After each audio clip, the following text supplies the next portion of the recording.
Fala pessoal, sejam muito bem-vindos a mais uma aula de Físico-Química. Na aula de hoje a gente vai continuar o estudo dos diagramas de fase. A gente vai dar uma abordagem para a termodinâmica por trás desse assunto, ok? E tentar encontrar, do ponto de vista matemático, aquelas curvas de equilíbrio, ok? Finalizando a aula com uma regra importantíssima que é a famosa regra das fases. Mas vamos lá, vamos iniciar o nosso conteúdo aqui, falando um pouquinho dos aspectos termodinâmicos do potencial químico, beleza? Vamos falar da estabilidade das fases e da influência dessa estabilidade com a alteração de temperatura, beleza? Então, durante uma mudança de fase, essa mudança ela só vai acontecer quando o potencial químico de uma outra fase se tornar menor, nas mesmas condições de temperatura e pressão. E que isso significa? Então, a gente vai ter uma situação em que, numa determinada condição de temperatura e pressão, uma determinada fase vai apresentar o menor potencial químico. Conforme a gente viu na última aula, a fase que apresenta o menor potencial químico é a fase mais estável, ok? Então existe uma tendência espontânea daquela fase se converter a partir dessas condições de temperatura e pressão para a fase que apresenta o menor potencial químico nessas condições. Vamos avaliar a influência desse potencial químico em função das alterações de temperatura e pressão. Obviamente, nós vamos analisar isso separadamente, tá? Vamos considerar uma transformação, primeiro, a pressão constante, ok? Então, eu não vou ter variação de pressão, simplesmente vou ter variação de temperatura. Eu estou pegando a equação fundamental da energia de Gibbs, dG é menos SDT mais VDP. Repare que eu vou estar interessado só no termo que tem a variação de temperatura, né? E a gente viu que essa variação, né, o ΔG, ΔT, a P constante, é exatamente o negativo da entropia, beleza? E o que é potencial químico? A gente viu que o potencial químico, para sistemas que apresentam apenas um constituinte, é equivalente à energia de Gibbs molar. Então, se eu pegar a energia de Gibbs e dividir pelo número de mols, né? Eu vou estar calculando aqui, ó, a variação do potencial químico em função da temperatura, pressão constante, e isso tem que ser igual a menos a entropia molar das fases. Bom, repare o seguinte, pessoal. Essa expressão mostra para a gente o seguinte: à medida em que eu altero, eu vou elevando a temperatura, o que vai acontecendo? O meu potencial químico ele vai ficando cada vez menor, ok? Porque eu tenho aqui uma redução do potencial químico com o aumento da temperatura, né? Se o ΔT está aumentando, e isso aqui é negativo, significa que o potencial químico está diminuindo. E essa diminuição ela é proporcional à entropia da fase. Então, essa inclinação aqui em um gráfico de potencial químico por temperatura é diretamente relacionado com a entropia da fase. Como a gente sabe que para a mesma substância, a entropia do sólido ela é inferior à entropia do líquido, e por sua vez é inferior à entropia do vapor, à medida em que eu vou avançando, né, para uma mesma variação de temperatura, a fase vapor ela diminui mais o seu potencial químico em relação à fase líquida e diminui mais em relação à fase sólida. Então essas inclinações são diferentes, tá? Porque a entropia do sólido é menor do que a do líquido, que é menor do que a do vapor. Para o mesmo aumento de temperatura, o vapor ele reduz mais o potencial químico que o líquido, que por sua vez reduz mais o potencial químico que o sólido.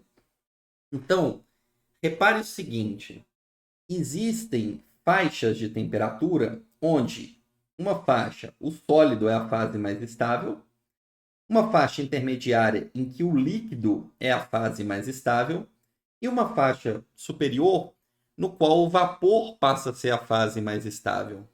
Sendo que essas temperaturas aqui, em que existe uma igualdade entre o potencial químico do sólido e do líquido, pode ser caracterizado como uma temperatura de fusão do meu sistema.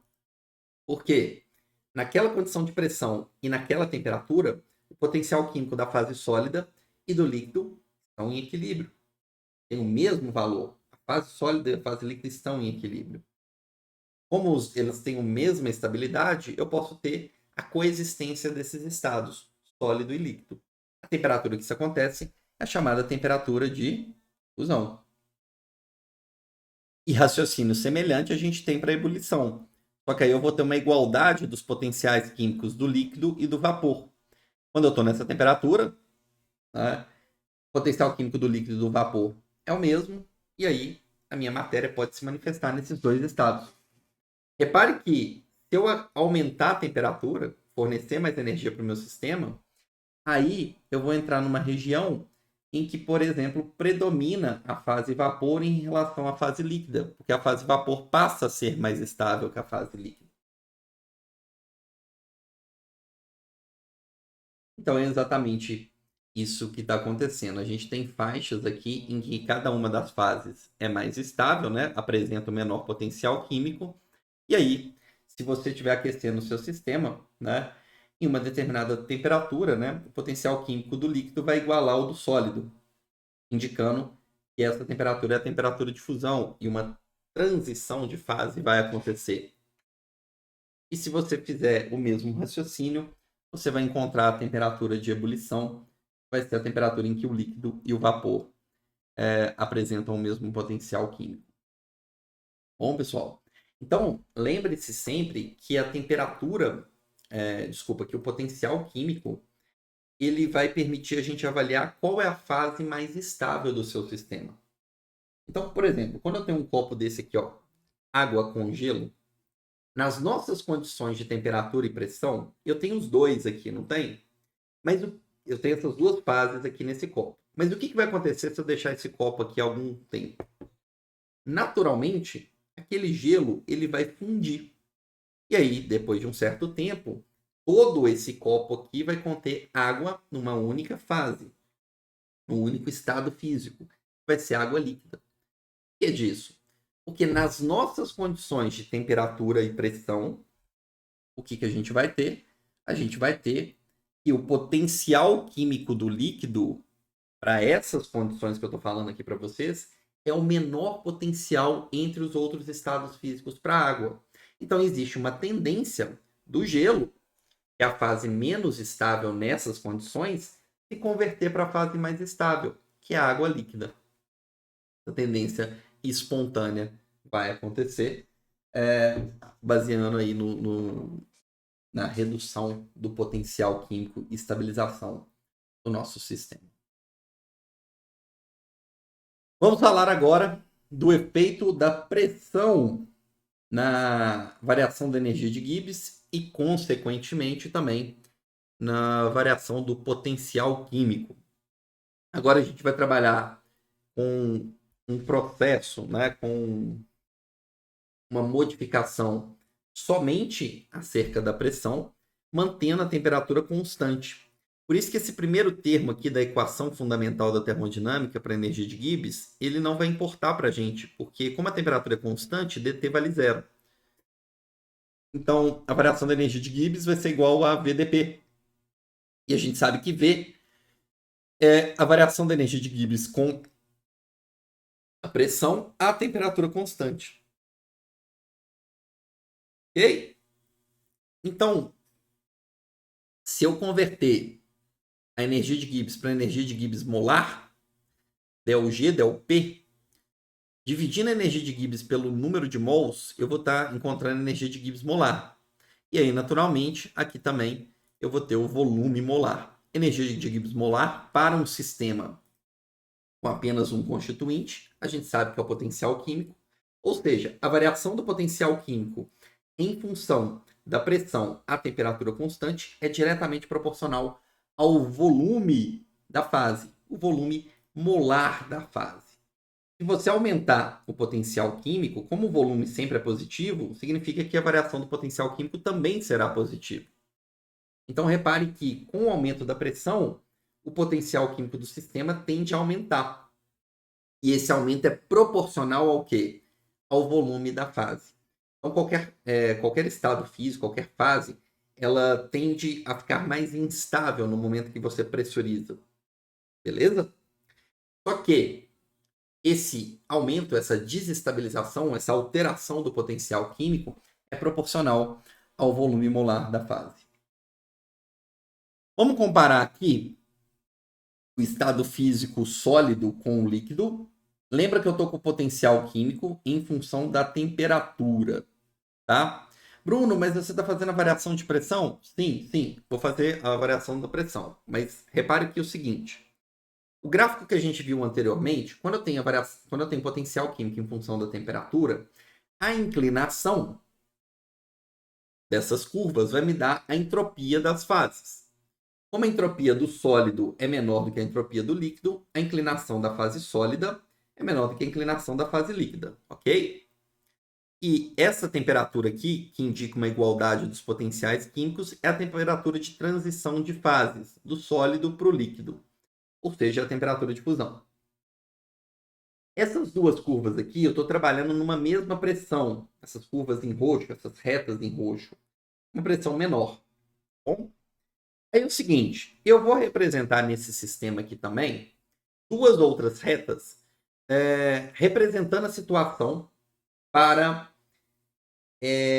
o estado físico sólido e líquido de uma substância em pressões maiores. A gente sabe que quando eu aumento a pressão, eu vou aumentar o potencial químico, ok? E esse aumento é proporcional ao volume das fases. Só que na aula passada a gente viu que a maior parte das substâncias que nós conhecemos tem o volume do líquido maior do que a do sólido.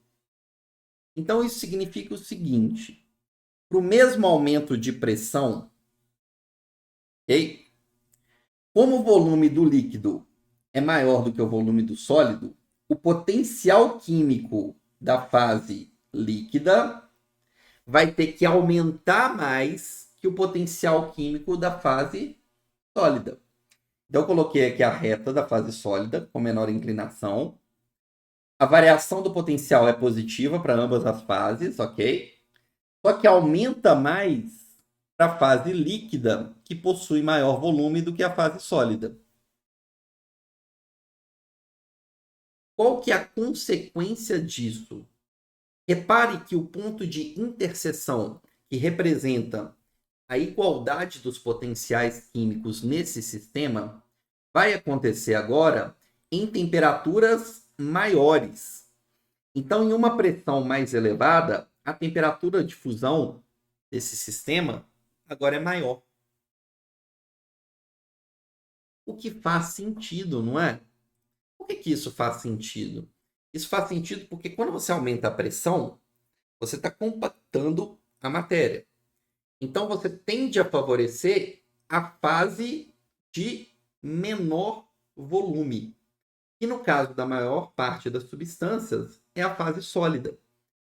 Por isso, para você transformar em líquido em uma pressão maior, você vai precisar de mais ou menos energia. Você vai precisar de mais energia. Então, por isso que a temperatura de fusão ela tem que aumentar. A elevação da pressão provoca um aumento no potencial químico, que é mais pronunciado, né, para a fase de maior volume molar, que para a maior parte das substâncias é a fase líquida. E aí, a consequência disso é uma elevação na temperatura de fusão.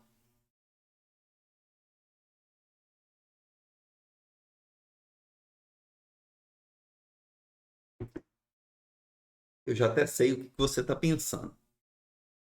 Você já deve estar curioso para saber o seguinte, Bruno.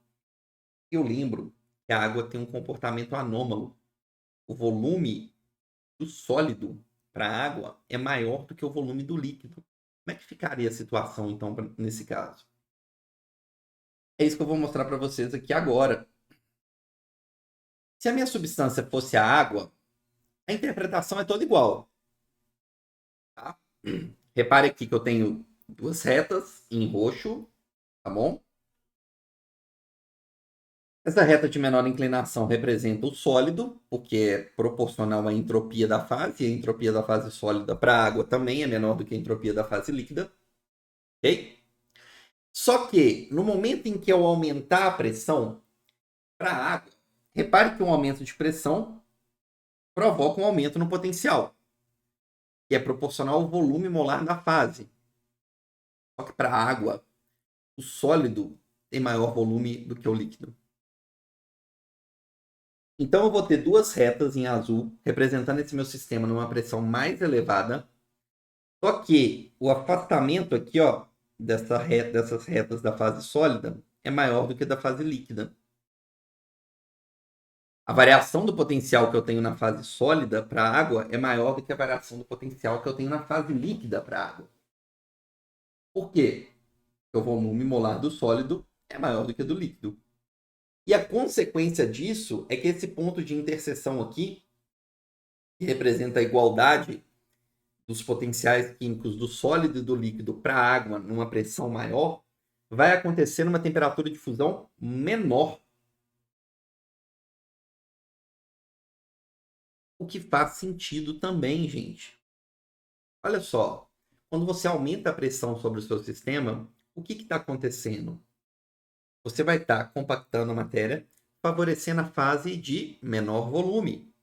Só que no caso da água, a fase de menor volume é o líquido.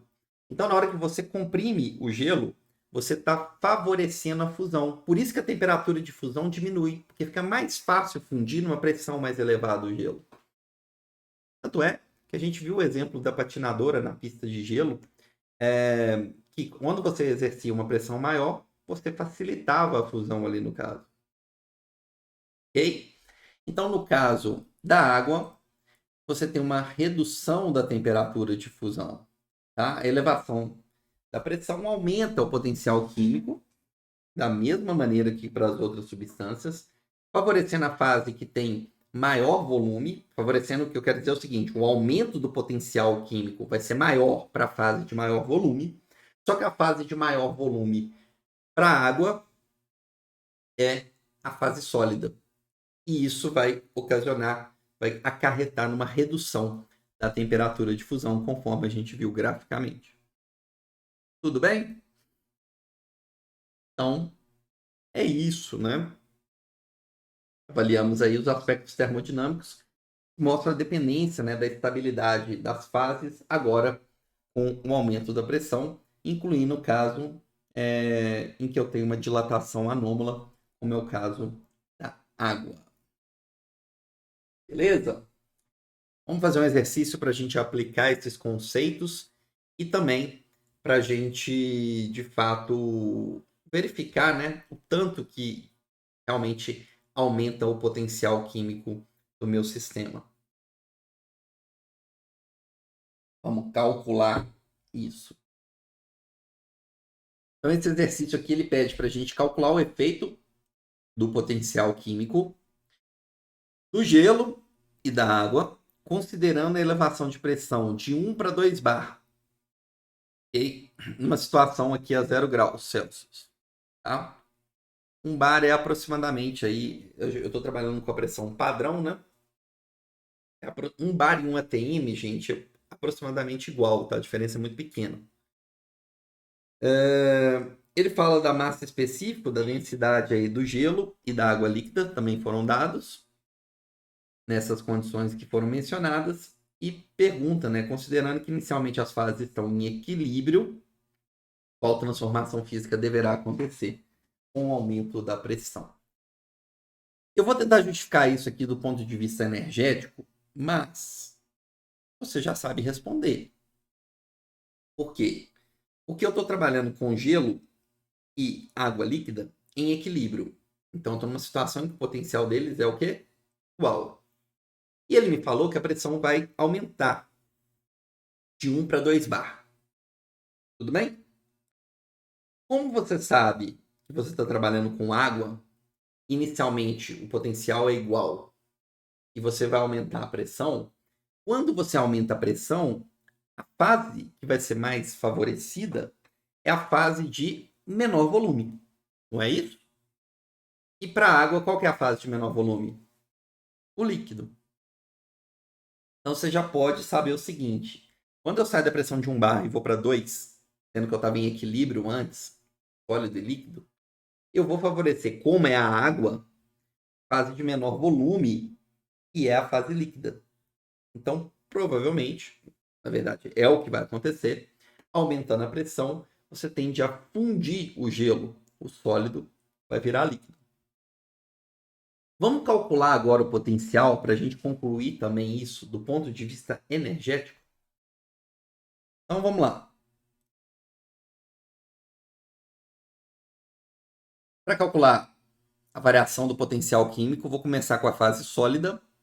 A variação do potencial químico com a pressão depende do volume molar do sólido vezes essa integral aqui de dp.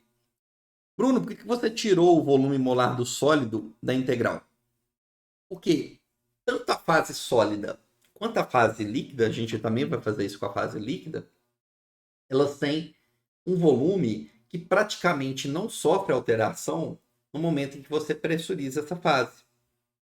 A gente fala que essas fases condensadas, sólido e líquido, elas são praticamente incompressíveis. E se elas são praticamente incompressíveis, o volume não muda, ou muda muito pouco. E se ele muda muito pouco, eu posso considerar constante e tirar da integral. Essa integral aqui é dificílima, né? Integral de dp vai dar P, avaliado nos limites de integração, PF menos PI, que é o ΔP. O volume molar, a gente também viu na última aula, eu posso simplesmente pegar a massa molar da substância e dividir pela densidade. Mas, obviamente, como eu estou com a substância no estado sólido, eu vou dividir pela densidade do sólido. Massa da água, massa molar, 18 gramas por mol. Densidade do gelo, 0,917 gramas por centímetro cúbico. Repare aqui que a unidade é centímetro cúbico por mol, volume por mol, que é a unidade de volume molar. Estou transformando centímetro cúbico para metro cúbico, para colocar no Sistema Internacional de Unidades. E a diferença de pressão, 2 menos 1, é 1 bar. Só que eu vou transformar para Pascal, porque quando eu tiver metro cúbico vezes Pascal, eu vou obter na unidade de energia em Joule. Então, quando eu dobro a pressão aí no gelo, eu aumento a potencial químico dessa fase em aproximadamente 2 joules por mol. Mais precisamente, 1,96 joule por mol.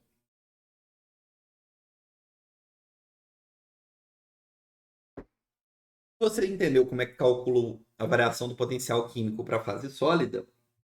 Você consegue calcular a variação do potencial químico também para a fase líquida. A diferença é que você vai ter que utilizar a densidade da fase líquida, que é 0,999 gramas por centímetro cúbico. A massa molar é a mesma, porque é a mesma substância.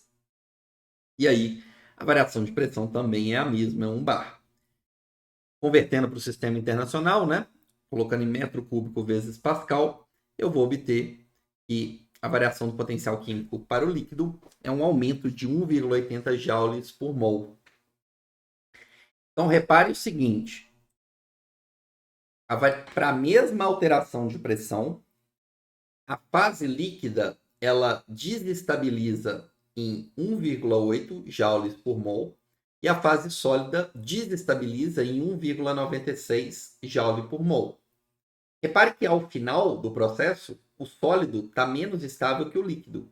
Por isso, existe uma tendência espontânea do líquido converter para a fase sólida e aí a gente ter, na verdade, uma fusão acontecendo espontaneamente a 2 bar.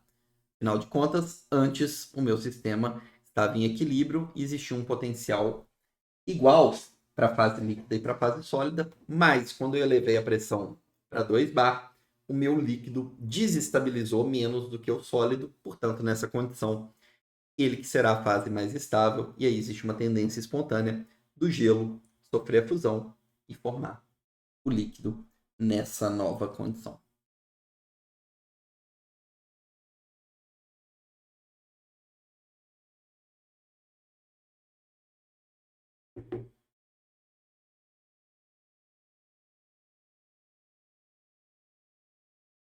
Vamos avançando.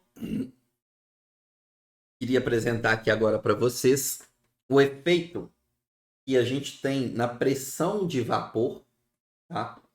Quando a gente, por exemplo, altera a pressão em uma fase condensada. Se a gente aumentar a pressão sobre uma fase condensada, a pressão de vapor do meu sistema ela vai aumentar. Tá? Eu estou considerando aí que eu tenho aí um sistema aberto, tá, gente? De tal modo que quando você pressuriza apenas a sua fase líquida, o que, que vai acontecer? Você está aumentando o potencial químico dessa fase líquida, desestabilizando ela. Então, existe uma tendência agora de mais moléculas tentarem passar para a fase vapor. Lembre-se que eu estou considerando um sistema aberto. E aí, eu posso simular isso de duas maneiras. Tendo essa pressão provocada por um gás, por uma atmosfera, né, um gás inerte que está em cima ali do seu líquido, ou pode ser uma pressão mecânica, que a gente pode simular pela aplicação, por exemplo, de um êmbolo pressurizando o líquido, tá? Lembre-se o seguinte, esse êmbolo aqui, ele é poroso, de tal modo que ele é permeável ao vapor, mas ele não é permeável ao líquido, tá? Porque senão você nem conseguiria comprimir a fase líquida se esse êmbolo não fosse permeável, né? Porque você tem ali o vapor ali em cima, ok? Então, uma vez que esse êmbolo é permeável, à medida que ele vai descendo, o vapor vai passando por ele. E aí, como ele não é permeável à fase líquida, você consegue comprimir exclusivamente essa fase. E o aumento da pressão ali na fase líquida vai acarretar uma alteração da pressão de vapor, tá? Que vai estar em equilíbrio com esse líquido em uma outra situação. Vamos ver aqui o aspecto quantitativo, como que eu posso calcular essa nova pressão de vapor nessa situação. Beleza? A gente viu que a variação do potencial químico com a pressão à temperatura constante, isso é igual ao volume molar da fase. Bom, então, a variação do potencial químico da fase líquida vai ser igual ao volume molar da fase líquida vezes a variação de pressão, né, que esse líquido está sofrendo. Eu estou colocando aqui dP, P maiúsculo, tá? Esse P maiúsculo aqui é a variação de pressão que o líquido está sofrendo no processo. E isso vai impactar numa variação da pressão de vapor que está em equilíbrio com esse líquido. Tá? A variação do potencial químico da fase de vapor vai ser igual ao volume molar da fase de vapor vezes a variação de pressão de vapor. Tá bom? Eu estou simbolizando a pressão de vapor com essa letra P minúscula. Só que na aula passada a gente viu dos conceitos mais importantes que envolve o equilíbrio químico entre fases. Quando duas fases estão em o equilíbrio, né, entre fases, né, não necessariamente equilíbrio químico, equilíbrio físico aqui no caso. Quando duas fases estão em equilíbrio, você pode afirmar o quê? Que a variação dos potenciais químicos tem que ser a mesma. O potencial químico nessas fases é exatamente igual. Então, no equilíbrio, a gente pode afirmar o seguinte: a variação do potencial químico da fase vapor tem que ser igual à variação do potencial químico da fase líquida. E aí eu posso igualar essas duas expressões. O volume molar do vapor vezes a variação da pressão de vapor tem que ser igual ao volume molar da fase líquida vezes a variação de pressão que esse líquido sofre durante esse processo, por exemplo, do êmbolo pressurizando o líquido. Beleza? Vamos admitir aqui, para simplificar os nossos cálculos, que esse vapor aqui, ele pode ser calculado, o comportamento dele, como sendo de um gás ideal. E aí o volume molar de um gás ideal é igual a RT sobre P. Ok? E aí? Para calcular, então, a modificação da pressão de vapor, eu vou ter que integrar ambas as expressões. Eu só passei o RT para o outro lado, tá, gente? Mas não tem o menor problema, porque o R é uma constante e eu estou trabalhando numa temperatura também constante, então ele pode sair da integral, tá bom? E aí eu estou considerando ali o seguinte: volume molar do líquido sobre RT, multiplicando pelo dP, P maiúsculo. A integral disso tem que ser igual à integral de 1 sobre P, dP minúsculo, que é a variação da pressão de vapor.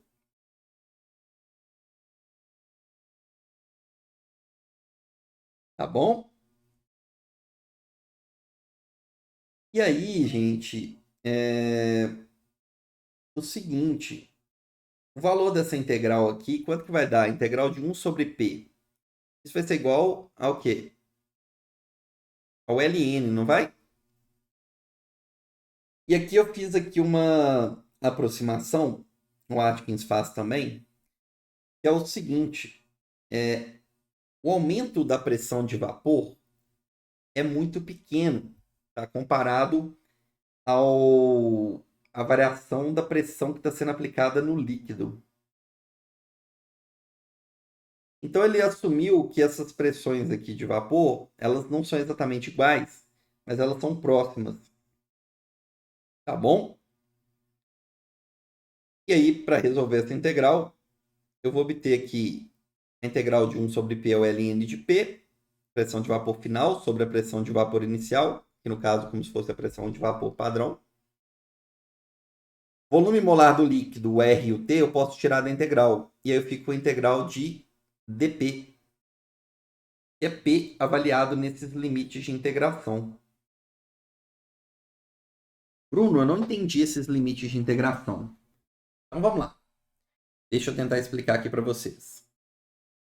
Qual que é a pressão de vapor do líquido?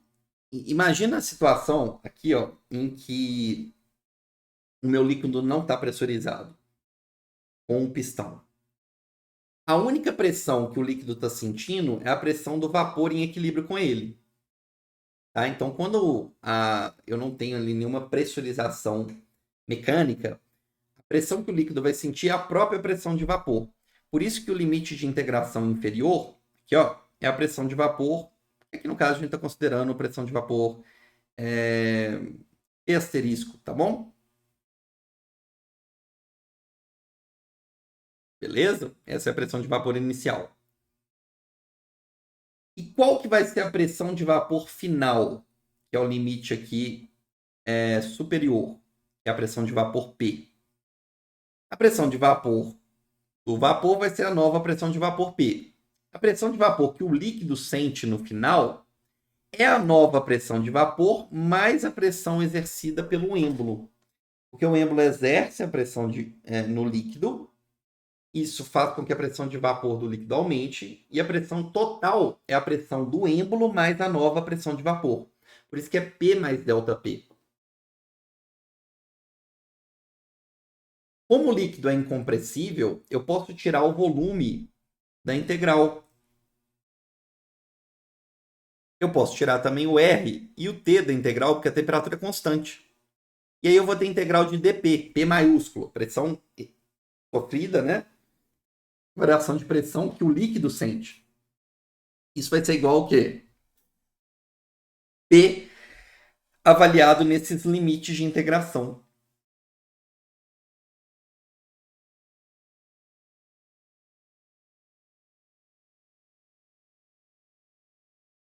P mais ΔP. Esse ΔP aqui, ó. Vou até colocar maiúsculo também. Porque esse ΔP aqui é a pressão exercida pelo êmbolo, somado com a nova pressão de vapor. Essa é a pressão final que o líquido sente. E eu tenho que subtrair da pressão inicial, que é o P asterisco. Tem duas maneiras de você considerar isso. Você pode simplesmente falar o seguinte: a pressão que o êmbolo vai fazer, tá? A pressão estabelecida aí pelo êmbolo, o ΔP, é muito maior do que a pressão de vapor. Então, P mais ΔP menos P asterisco, isso aqui é aproximadamente o próprio ΔP. Ou o que o próprio Atkins fala, ele fala o seguinte, essa pressão aqui, ó, nova pressão de vapor, não aumenta tanto, é tão diferente dessa. E eu ainda estou subtraindo P de P asterisco e somando com um número muito maior. Então ele vai e aproxima o P de P asterisco, e o resultado disso vai ser o quê? Se o P é aproximadamente o P asterisco, eu posso simplificar as pressões de vapor e vou obter aproximadamente a pressão exercida pelo êmbolo, né? Ou pela atmosfera ali na superfície do meu líquido, tá bom? Aí eu vou obter valor aqui de ΔP, como eu mostrei para vocês. Ou, se você preferir, em termos exponenciais, você aplica a exponencial de ambos os lados e obtém que a pressão de vapor numa maior pressão exercida na fase líquida é a pressão inicial elevado a esse termo aqui exponencial, que é um termo positivo, né? Considerando que eu estou aumentando a pressão em cima do meu líquido. Então a pressão de vapor ela vai aumentar à medida que você pressuriza exclusivamente ali a fase líquida. Tá bom, pessoal? Vamos aplicar essa relação aqui então? Vamos fazer esse exercício para calcular o efeito no aumento, o efeito na pressão de vapor do benzeno, quando a gente aumenta, ó, de 100 bar, um aumento de 100 bar na pressão de vapor a 25 graus, tá? A massa específica do benzeno foi dada aqui para a gente. Então vamos aplicar a nossa expressão que a gente acabou de demonstrar para calcular a nova pressão de vapor. Pressão de vapor é a pressão inicial, tá bom? P asterisco geralmente é a pressão normal, tá? Pressão de vapor nas condições normal, ou seja, 1 atm. É elevado ao volume molar da fase líquida. Quem que é a fase líquida? É o benzeno. Para calcular aqui o volume molar do líquido, eu pego a massa molar e divido pela densidade que foi dada. Eu estou falando de benzeno, né, gente? Então, eu estou trabalhando com essa espécie aqui, né?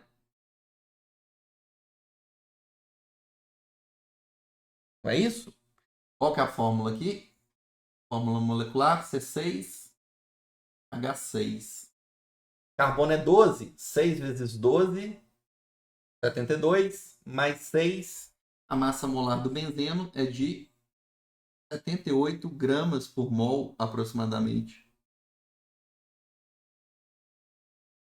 Então, podemos só olhar na tabela também, né? Podemos substituir a massa molar por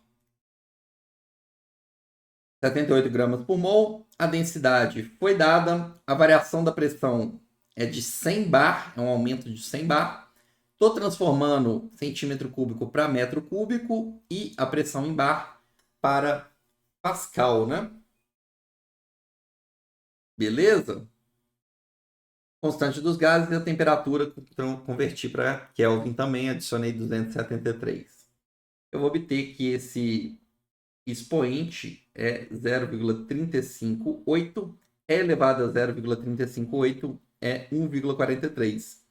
Ou seja, a pressão ela aumenta em cerca de 43% do valor inicial. Tá? Nossa, Bruno, você falou que não aumenta tanto. Gente, o que eu estou falando com vocês é o seguinte: quando você compara o aumento na pressão de vapor com a pressão exercida, tá bom? Na superfície ali do líquido, esse aumento aí é ínfimo, tá bom? Porque, olha só, a gente está falando aqui, se a pressão aqui é de, sei lá, 1 atm, a pressão final vai ser de 1,43 atm, ok? Só que isso aconteceu quando você aplicou aqui um aumento na pressão na superfície do líquido de 100 bar.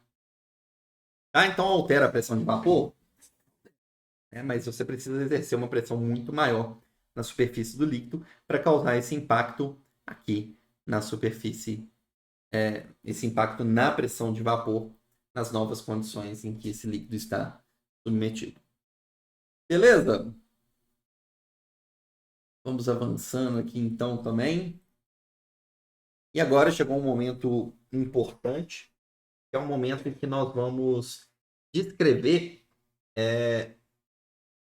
as curvas de equilíbrio dos diagramas de fase, que nós vimos na última aula, com relação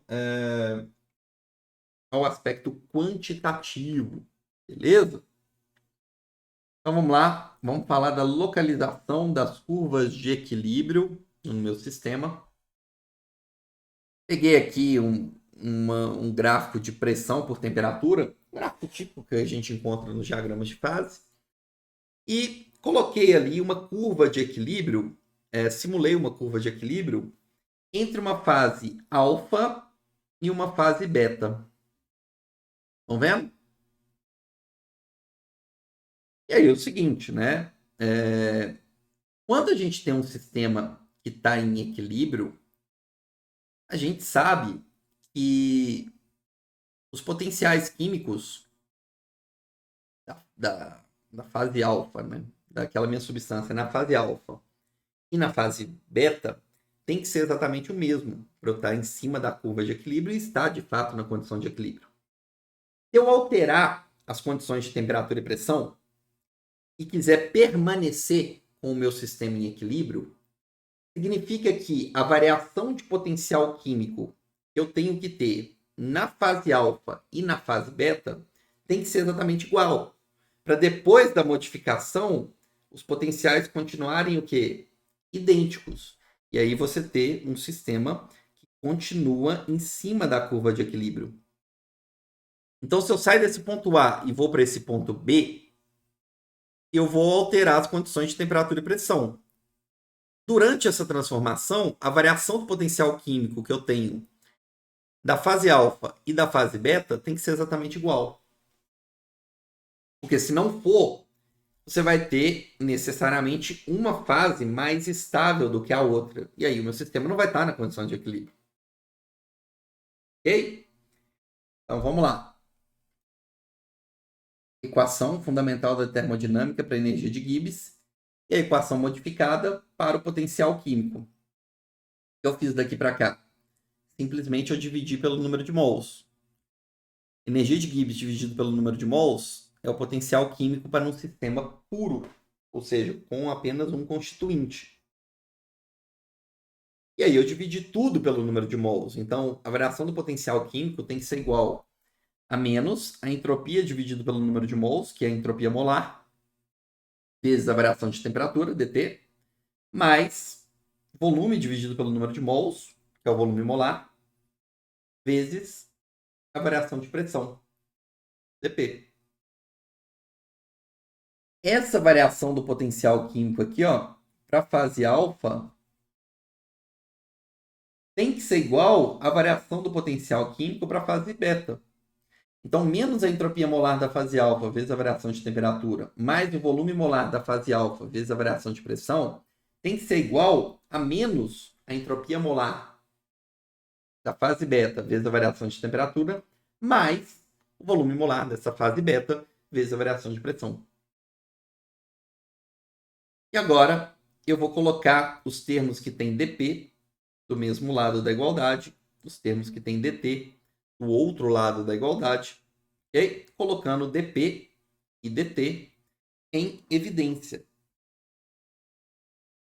Então aqui eu fico com o volume molar de beta menos o volume molar de alfa, que multiplica dp, igual a entropia molar de beta menos a entropia molar de alfa, que multiplica dt.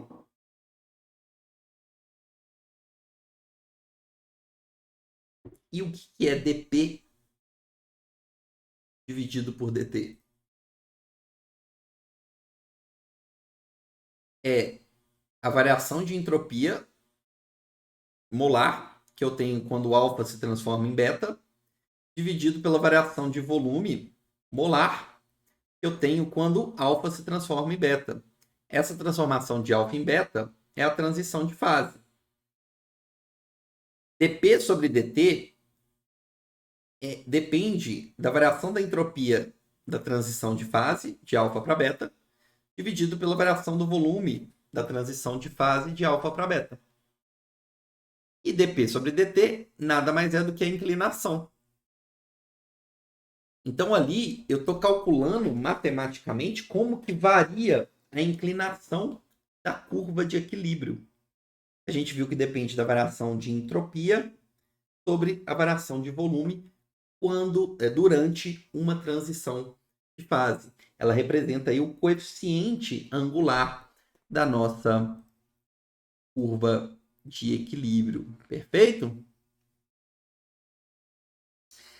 Então, se a gente analisar como que varia a entropia durante uma transição dividido pelo volume, eu encontro uma maneira de calcular como que vai variar as curvas de equilíbrio para diferentes transições de fase. É isso que nós vamos fazer.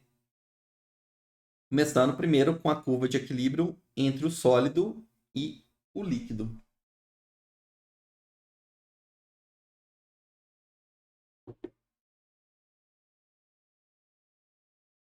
Aqui, ó, nós temos a nossa equação de Laplace-Runge, tá bom? Que nós vamos utilizar para calcular a variação da curva de equilíbrio, né? Calcular a função da curva de equilíbrio para o equilíbrio sólido e líquido. dP/dt é igual a ΔS sobre ΔV. ΔS é um calor reversível em função da temperatura.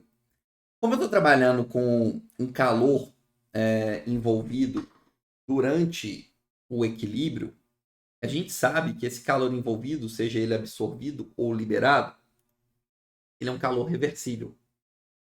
E se eu estiver trabalhando com ele na pressão constante, ok? Uma transformação acontecendo na pressão constante, aquele calor absorvido ou liberado é equivalente ao ΔH sobre a temperatura de transição, que a gente está chamando aqui de T. Então, ΔS é a mesma coisa que ΔH sobre T. O ΔH de fusão sobre T. E o ΔV é a variação do volume que ocorre durante a fusão. O que eu vou fazer? Eu vou passar o dt para o outro lado. E agora eu vou integrar ambos os lados. Tá bom?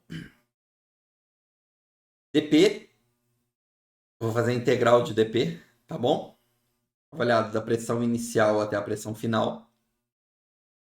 Quando eu modifico a pressão, eu modifico a temperatura de transição. Gente, eu estou calculando ali, tá? As curvas de equilíbrio, as temperaturas das curvas de equilíbrio, que são as temperaturas de transição, ou seja, como que muda a temperatura de fusão à medida que eu mexo na pressão do meu sistema. Tá bom? Então, esse T aqui é a temperatura de transição. Vamos considerar que a variação do volume e a variação do ΔH são constantes. Com isso, a gente pode tirar esses dois termos da integral, tá? Lembrando ali que o volume do sólido e o volume do líquido tem ali uma alteração durante a modificação de fase, mas essa alteração essencialmente ela é constante, então eu tiro da integral. E aí eu fico com essa integral aqui, né? Que vai ser essa primeira integral aqui é o P, avaliado nos limites, fica o ΔP, P menos P asterisco. Tá? Então eu coloquei o P, passei o P asterisco para o outro lado com sinal positivo. E essa integral aqui é 1 sobre T. Né? Essa integral de 1 sobre T é o ln de T.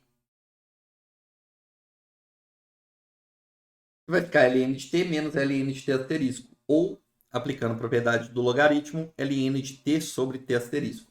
Lembrando, esse T é a temperatura de fusão quando a pressão vale P. Esse T asterisco é a temperatura de fusão quando a pressão vale P asterisco. Por quê, Bruno? Porque quando eu mexo na pressão, eu mexo na temperatura em que ocorre a transição de fase. Então a gente está tentando descobrir como que muda a temperatura de transição de fase quando você mexe na pressão. E aí a gente vai varrendo, encontrando uma função que vai descrever exatamente o quê? Curva de equilíbrio. Deixa eu fazer uma aproximação aqui para vocês. Ln de t sobre t asterisco. Eu vou fazer uma consideração aqui, ó. Ln de t sobre t asterisco é igual a Ln de t asterisco mais t menos t asterisco sobre t asterisco. Bruno, o que você fez aí? Olha, eu não alterei nada. Concorda? Porque eu só somei t asterisco e subtraí no numerador. Então, se você pega o numerador, né, tem um número ali no numerador. Aí eu coloco no numerador mais 2 menos 2. Se eu adicionei e subtraí a mesma quantidade, eu não altero nada a minha qualidade da minha igualdade. Só que ao invés de adicionar 2, eu adicionei t asterisco e subtraí t asterisco. Porque quando eu faço isso, t asterisco sobre t asterisco é 1. Então fica Ln de 1 mais t menos t asterisco sobre t asterisco. E esse Ln aqui, ó, de 1 mais t menos t asterisco sobre t asterisco, é o próprio t menos t asterisco sobre t asterisco. Por quê? Porque, gente, isso aqui é uma série que converge para x. Ln de 1 mais x, quando x é um número muito pequeno, ele é o próprio x. Quando a gente tiver esse aumento de pressão, vocês vão verificar que a temperatura, no caso de uma curva em sólido e líquido, a temperatura de fusão não vai mudar muito. Então é o caso que a gente tem aqui. Ln de 1 mais x, se esse x for um número muito pequeno, é o próprio x. Bruno, não estou conseguindo, eu não lembro, eu não vi séries e tal. Então, esquece isso. Vamos fazer na prática, tá? Você vai pegar a sua calculadora aí e vai fazer o Ln de 1 mais um número pequeno. Faz, por exemplo, Ln de 1 mais 0,0005. Ou seja, Ln de 1 mais 5 vezes 10 a menos 4. Sabe quanto que isso vai dar? Ln de 1 mais 5 vezes 10 a menos 4 vai dar 5 vezes 10 a menos 4. Você está duvidando? Bruno, você fez de cabeça? Não. 1 mais 0,0005. Ok? Beleza? Eu vou fazer o Ln dessa minha resposta. 4,99 vezes 10 a menos 4. Ou seja, Ln de 1 mais um número pequeno é o próprio número pequeno. Bruno, você roubou, você já tinha escolhido esse número. Pega o número que você quiser. Desde que o x seja um número pequeno, faz aí na sua calculadora. O Ln de 1 mais x vai dar o próprio x.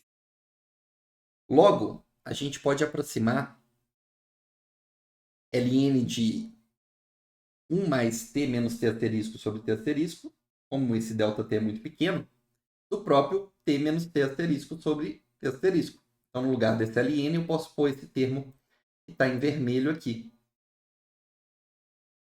E esse t menos t asterisco é a variação da temperatura de transição, né? Porque a temperatura de transição de fusão final menos a temperatura de fusão no início, quando eu modifico a pressão. Repare que esse ΔP, né, ele é igual ao ΔH de fusão sobre a temperatura de fusão, ok? ΔV de fusão vezes a variação da temperatura de fusão. Então, é proporcional. À medida que eu aumento a pressão, eu aumento também a temperatura. Tá? Isso aqui vai me dar uma reta, equação de uma reta, com um coeficiente angular grande, tá? Bem positiva. Afinal de contas, a variação de volume que ocorre na fusão é muito pequeno. Então, o que eu tenho?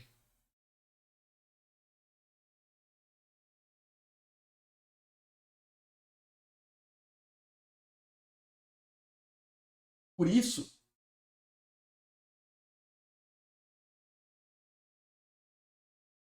que no diagrama de fases, pressão em função da temperatura, curva de equilíbrio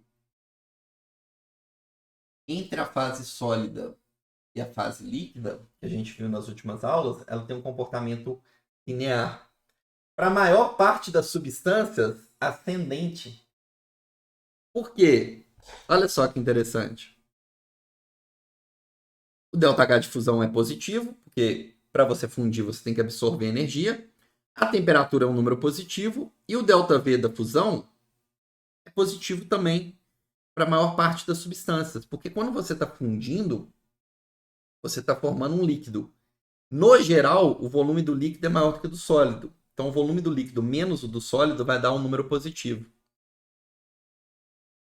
E aí, aquela inclinação do ΔP sobre ΔT vai ser uma reta ascendente. E agora você já está entendendo por que no caso da água, a inclinação é para a esquerda. Porque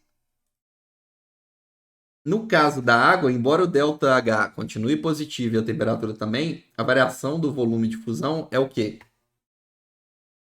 Negativo. A fusão da água forma um líquido. E o líquido tem um volume menor do que o sólido para a água. Então, o volume do líquido menos o volume do sólido vai dar um número positivo, vai dar um número negativo. Significa que a inclinação dessa curva, se fosse para a água aqui, ó, representar com uma outra cor, você teria uma curva aqui tracejada, tá? À esquerda, com a inclinação negativa. Tá? Vou colocar uma legenda aqui. Aqui seria para água. E essa linha contínua em verde para outras substâncias. Não tem a dilatação anômala.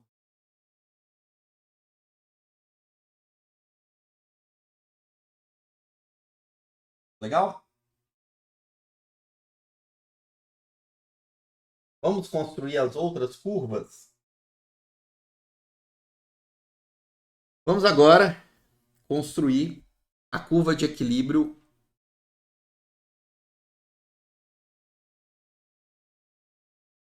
para o equilíbrio líquido e vapor. Vamos utilizar a equação de Clapeyron, tá bom? Só que agora a variação de entropia é da vaporização, a variação de volume também é da vaporização. A variação de entropia continua sendo ΔH dividido pela temperatura de ebulição, nesse caso, né?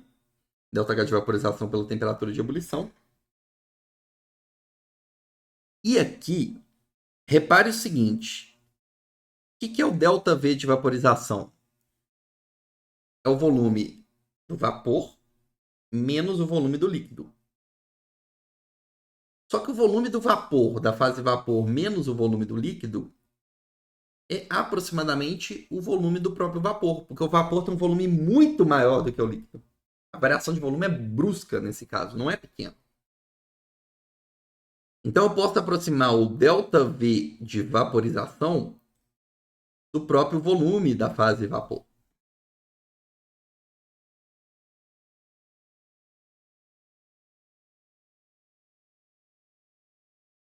Vamos fazer isso? dP/dt vai ser igual a ΔH de vaporização sobre T, no lugar de ΔV de vaporização, é o volume molar do vapor. Para simplificar as contas, vamos considerar que esse vapor se comporta como um gás ideal, portanto, seu volume molar é RT sobre P, que multiplicado por esse T aqui vai ficar RT ao quadrado. Lembrando, esse T ali, gente, é o que? A temperatura de transição. A temperatura de ebulição. Eu estou calculando ali o equilíbrio entre a fase líquida e a fase vapor. Quando eu mexo na pressão, eu altero ali também o que? A temperatura em que ocorre a transição de fase.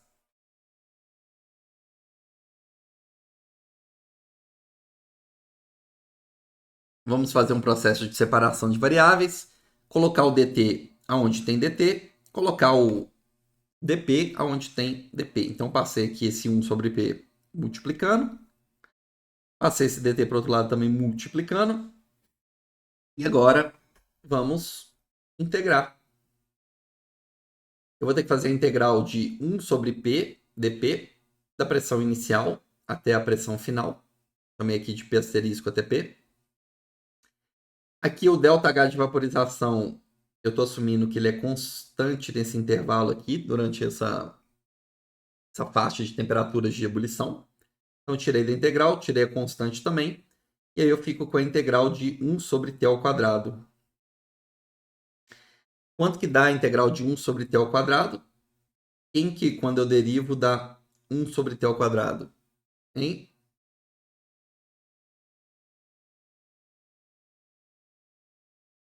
Menos 1 sobre T. Menos 1 sobre T é a mesma coisa que menos T elevado a menos 1.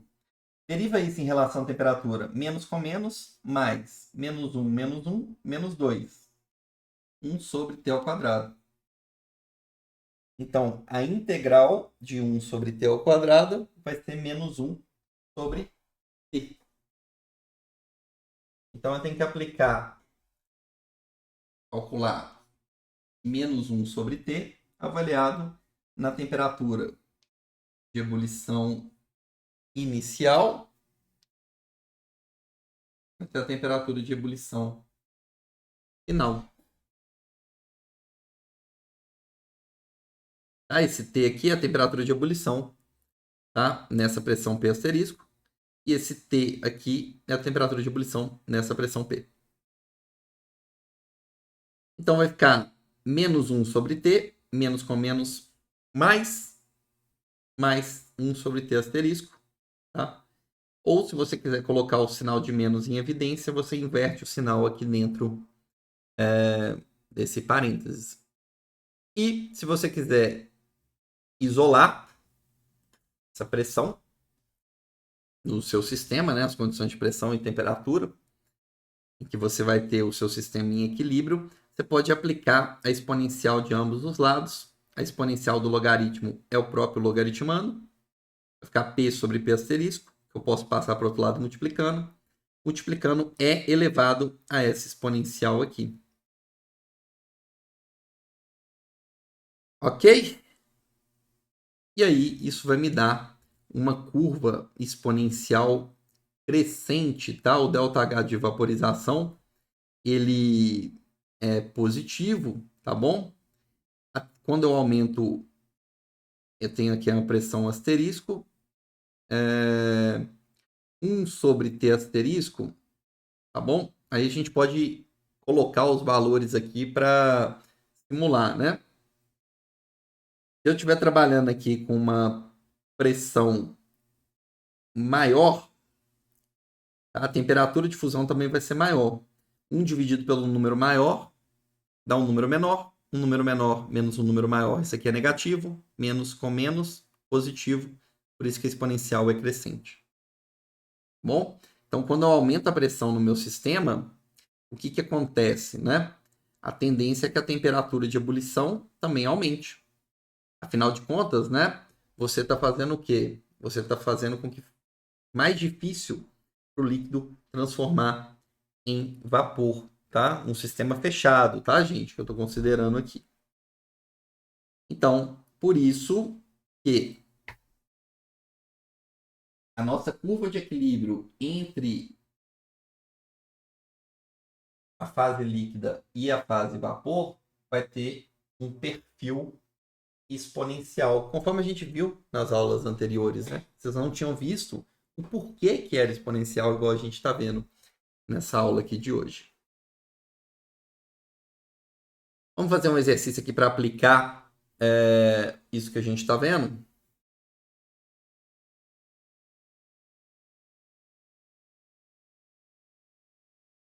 Calcule a pressão de vapor do benzeno em kilopascal a 20 graus Celsius, sabendo que seu ponto normal de ebulição, tá? Ou seja, a temperatura de ebulição quando a pressão vale 1 atm é de 80 graus Celsius.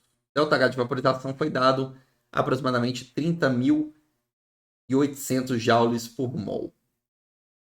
Vamos aplicar, né? Então, essa expressão derivada lá da equação de Clapeyron para o cálculo da pressão de vapor, né, em diferentes temperaturas, tá? Então, a pressão de vapor do benzeno a 20 graus é o que a gente quer calcular. Então, vamos calcular essa pressão quando essa temperatura de ebulição for de 20 graus, sabendo que quando a temperatura de ebulição for de 80 graus, a pressão é a própria pressão de vapor normal, 1 atm. Tá? Então é só a gente fazer a substituição aqui, a gente tem todos os valores. Naturalmente, eu vou trabalhar não com a temperatura em graus Celsius, mas sim com a escala termodinâmica, né? Então, o 20 aqui, 1 sobre 20 vai ficar 1 sobre 293, menos 1 sobre 80 graus, mais 273, 1 sobre 353. ΔH de vaporização foi dado, tá? 30.800 joules por mol. Constante dos gases está aqui também. Repare que eu vou simplificar todas as unidades. A pressão final é a pressão de vapor inicial é elevada a menos 2,15. Tudo bem?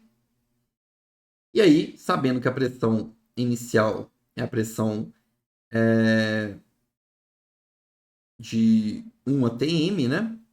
Eu vou E elevado a menos 2,15 vai me dar 0,116, tá bom? 1 atm é aproximadamente 101,3 kPa para cada atm, tá bom? Então, vamos fazer a conversão aqui. 0,116 vezes 101,3 kPa, eu vou obter aqui aproximadamente uma pressão de 11,8, 12 kPa.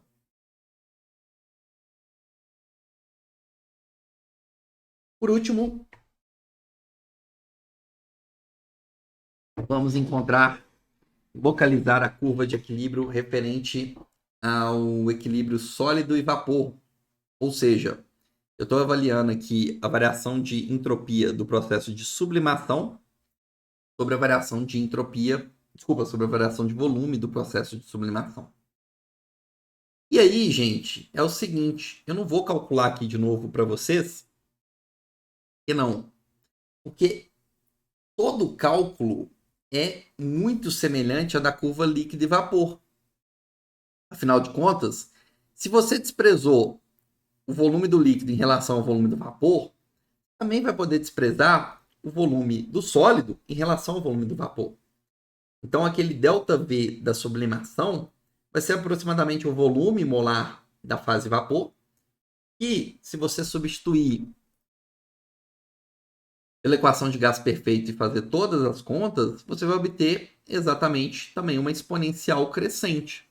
Só que, obviamente, né, no lugar de... Obviamente, ao invés de trabalhar com ΔH de ebulição, de vaporização, você vai estar trabalhando com ΔH de sublimação. Beleza?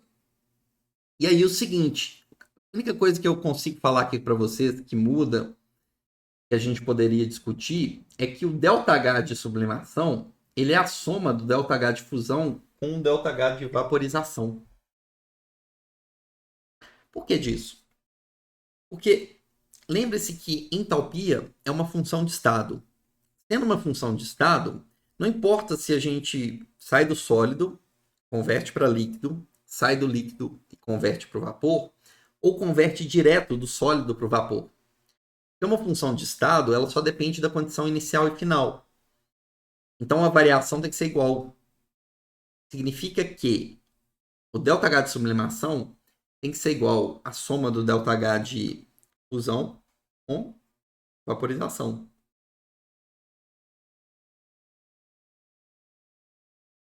Então esse ΔH aqui de sublimação, ele é maior do que o ΔH exclusivamente da vaporização. O que indica que quando eu estiver trabalhando com temperaturas aqui próximas, tá? Nas curvas de equilíbrio líquido e vapor e líquido sólido, que são essas temperaturas aqui que se aproximam do ponto triplo, como o ΔH de sublimação é maior que o ΔH de vaporização, a inclinação dessa curva de equilíbrio sólido-vapor próximo do ponto triplo vai ser superior à inclinação da curva de equilíbrio líquido-vapor próximo desse ponto. Por isso que a gente vai ter uma inclinação aqui, né, maior,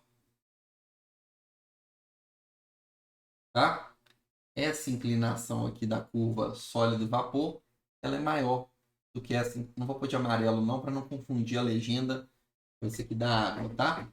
Mas o que eu quero mostrar para vocês é o seguinte. Essa inclinação aqui, ó, da curva de equilíbrio sólido-vapor, próximo do ponto triplo, ela é mais inclinada do que a inclinação da curva de equilíbrio líquido-vapor. Porque o ΔH de sublimação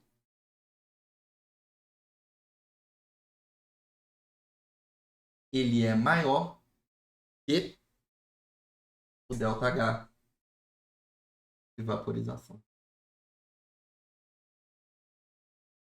E olha só que bonito, a gente conseguiu construir o diagrama de fases que nós estamos acostumados a interpretar, analisando o perfil das curvas de equilíbrio que nós deduzimos aqui na aula de hoje.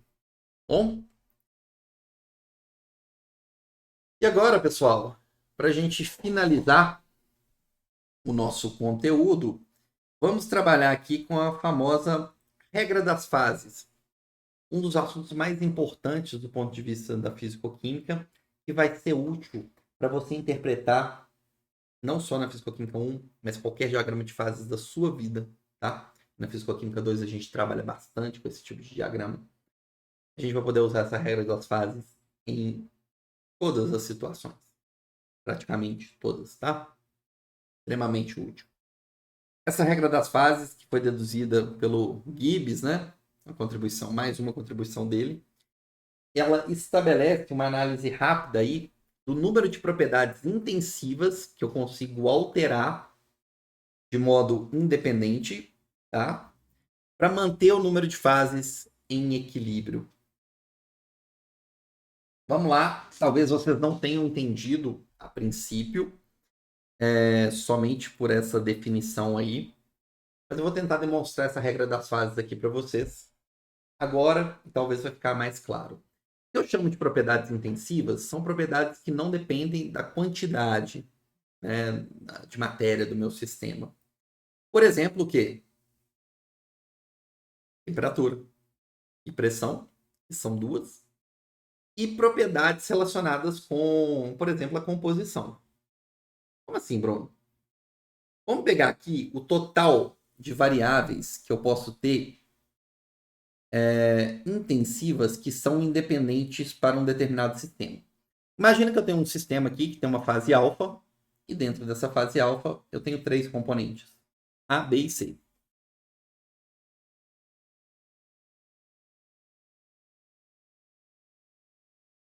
Se eu quiser descrever a composição desse meu sistema, imagina que você tem a fração molar, tá bom?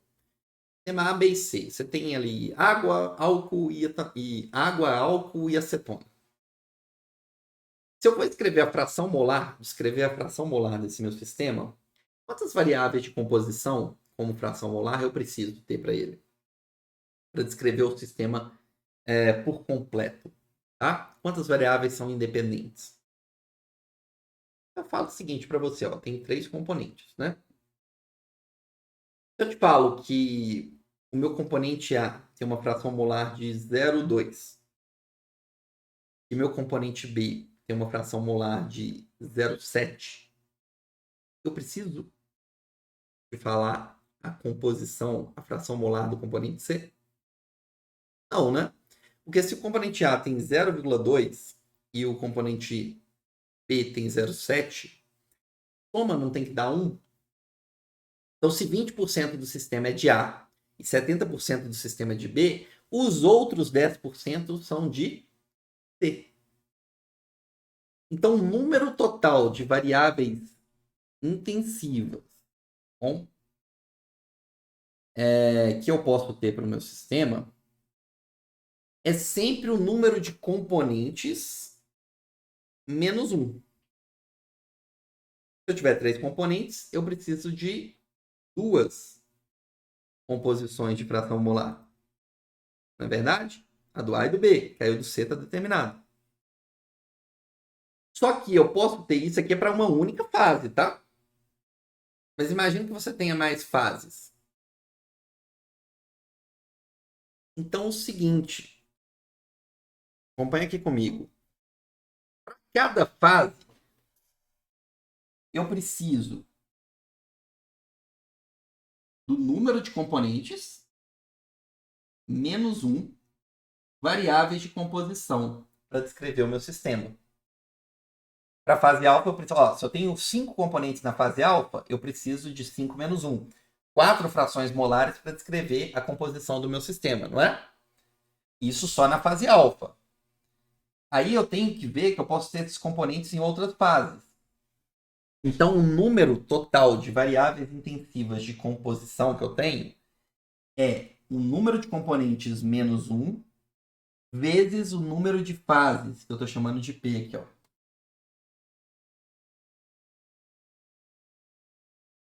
Eu tenho 3 fases, para cada fase eu vou precisar de C menos 1 variáveis de composição.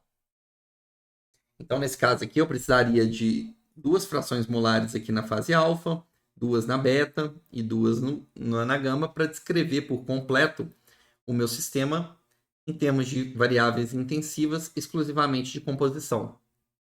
E aí, eu vou somar mais 2 variáveis intensivas que são conhecidas e que eu posso mudar, que são quais? Temperatura e pressão. T-1 variáveis de composição que eu preciso ter para cada fase, então eu multiplico pelo número de fases, mais 2 propriedades intensivas, temperatura e pressão. Isso aqui vai me dar um número total, ok? De variáveis intensivas independentes. E aí, eu vou ter que excluir o número total de equações aqui,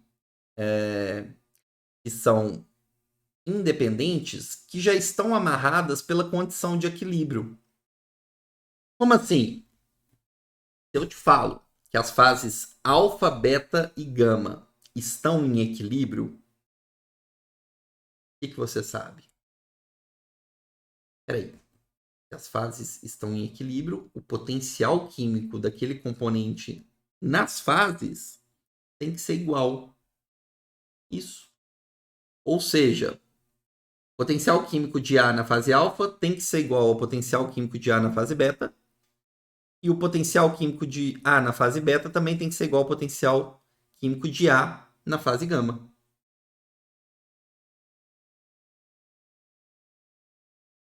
Para 3 fases, eu tenho 2 ali equações que são independentes. Ok? Aí você pode estar falando o seguinte: ah, Bruno, faltou uma outra. Você esqueceu. O que é o seguinte: o potencial químico de A na fase alfa é igual ao potencial químico de A na fase beta. E o potencial químico de A na fase beta é igual ao potencial químico de A na fase gama. Só que eu sei outra. Você poderia ter falado o seguinte: que o potencial químico de A na fase alfa tem que ser igual ao potencial químico de A na fase gama.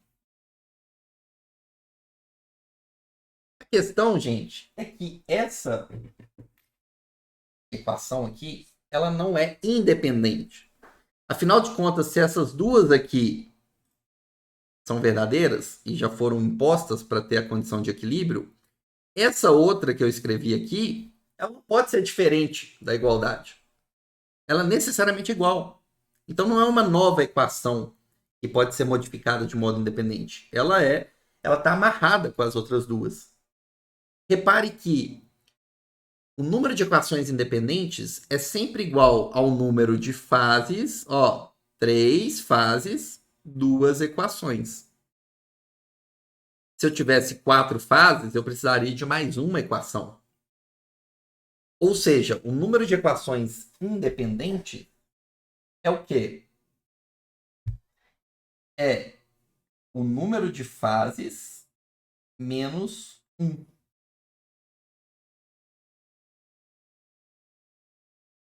Ok? Um número de fases menos 1. Só que isso é para cada componente. Repare que essas equações aqui eu desenvolvi apenas para o componente A.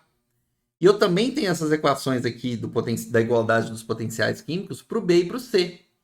Então, o número de equações independentes é igual ao número de fases menos 1 vezes o número de componentes em cada fase. Isso aí que vai me dar o número de equações independentes. Se eu pego o número total de variáveis e tiro as equações que já estão... as equações que já se encontram, que já são estabelecidas para manter o sistema em equilíbrio, eu encontro o grau de liberdade para modificar outras propriedades intensivas sem alterar a condição de equilíbrio. Então, o meu grau de liberdade, que eu estou chamando de F, no inglês, tá? Freedom. Ele vai me dar aqui o número de variáveis intensivas que eu posso alterar, mantendo a minha condição de equilíbrio. Eu vou pegar o número de variáveis total, tá? CP menos P mais 2 e subtrair, tá? Do número de quê? De equações independentes que eu tenho para manter a minha condição de equilíbrio. Menos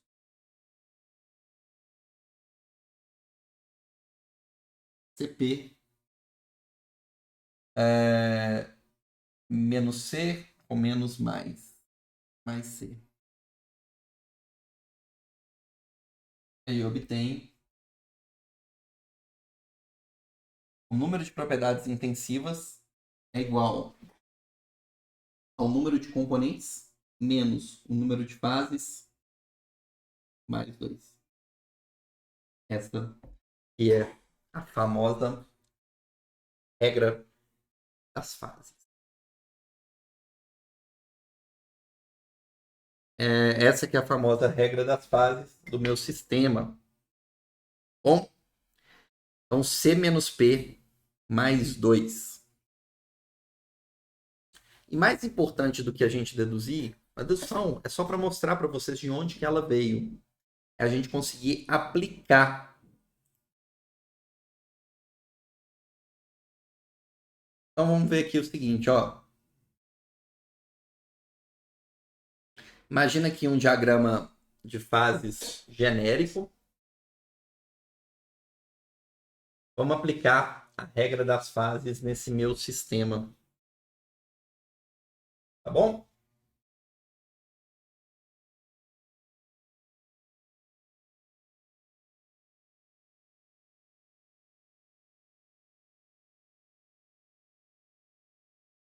Imagina que esse diagrama aqui, ele é formado por uma única substância. Eu tenho pressão, temperatura. Aqui dentro da fase alfa, eu tenho uma condição de temperatura e pressão, tá? E eu tenho uma única fase aqui presente. Nessas condições, vamos calcular o valor de F? Vamos aplicar a regra das fases. Olha, F é igual ao número de componentes menos o número de fases mais 2.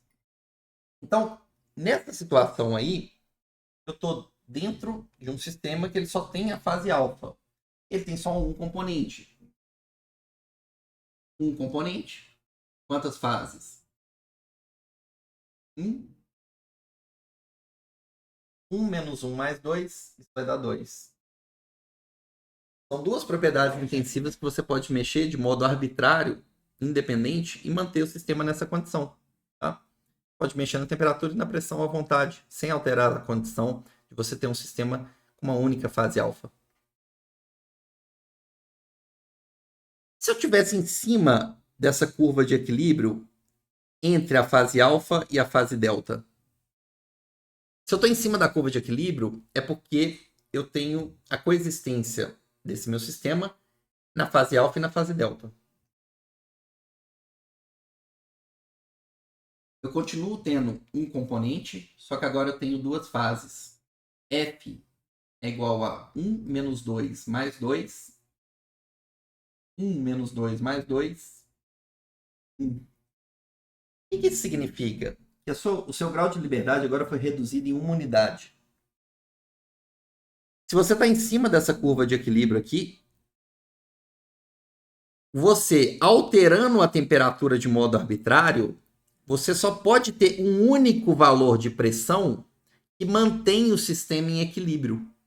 Então você não consegue mais mexer na temperatura e na pressão de modo independente para manter o sistema na condição de equilíbrio das fases alfa e delta. Você só tem liberdade de escolher alterar ou a pressão ou a temperatura. Feito? Nesse ponto aqui, ponto triplo entre a fase alfa, beta e delta. Um componente, não é? Quantas fases? Ponto triplo, 3 fases. 1 menos 3 mais 2, o meu sistema é invariante. F igual a 0. Você não tem liberdade. Isso significa que nesse ponto aqui, essas 3 fases só vão estar em equilíbrio se você tiver nessa temperatura e nessa pressão. Qualquer outra temperatura e pressão que você escolher, você não consegue ter esse sistema nesse equilíbrio dessas 3 fases. E por último, esse diagrama aqui não é um diagrama de uma substância específica, é um diagrama mais do ponto de vista didático. Eu tenho aqui um ponto, vamos colocar aqui quádruplo. Só que esse ponto quádruplo seria um diagrama em que eu tenho um sistema em que eu tenho um componente, 4 fases, 1 menos 4 mais 2, isso aqui é igual a menos 1. Não tem como eu ter menos 1 grau de liberdade. Por isso que está especificado aí que esse sistema é proibido. O menor valor que eu posso ter de grau de liberdade é 0. Então eu nunca vou ter um ponto quádruplo para um sistema com apenas um componente. Tá? Então, num sistema que tem somente um componente, né, eu não vou ter esse ponto aqui existindo. O máximo que eu vou ter é um ponto triplo. Bruno, eu posso ter ponto quádruplo? Pode. Mas aí você tem que ter pelo menos o que, gente? Esse número de componentes tem que sair de 1 e pelo menos ser igual a quanto? A 2. Aí você vai poder ter uma variância 0 para um sistema que não é puro mais.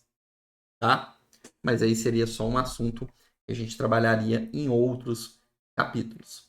Então, tá vendo que interessante? A partir da regra das fases e a análise do seu diagrama, você consegue calcular o número de propriedades intensivas que você pode alterar de modo independente, sem alterar a sua condição de equilíbrio. Tá bom, pessoal? Então é isso.